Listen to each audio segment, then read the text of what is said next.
अथ अष्टमः मन्तरा तव पयसूयैनाम् उत्सृत्यापरणं च तत् उवाचेतं ततो वाक्यं कोपदुःखसमन्विता हर्षं किमितमस्तेन कृतवत्यसि पालिसे शोकसागरमध्यस्थम् आत्मानं नावबुध्यसे मनसा प्रहसामि त्वां देवी दुःखार्तिता सती यच्चोदितव्ये हृष्टासि प्राप्येतं व्यसनं महत् शोचामि दुर्मदित्वं ते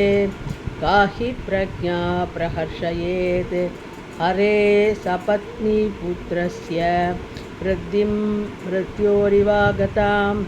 परता देवरामस्य राज्यसाधारणात् भयं तद्विचिन्त्य विषण्णास्मि भयं बीदाति जायते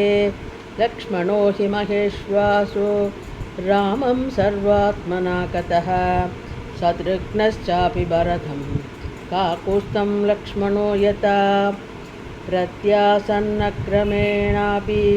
भरतस्यैव भामिनी राज्यक्रमो विपस्पृष्टः तपोदावत् वीयसोः विदुषक्षत्रचारित्रे प्राज्ञस्य प्राप्तकारिणः भयात् प्रवेपे रामस्य चिन्तयन्ति तवात्मजं सुभगा खलु कौसल्या यस्य पुत्रोऽपि शिक्ष्यते यवराज्यमहाताश्वः पुष्येण द्विजोत्तमैः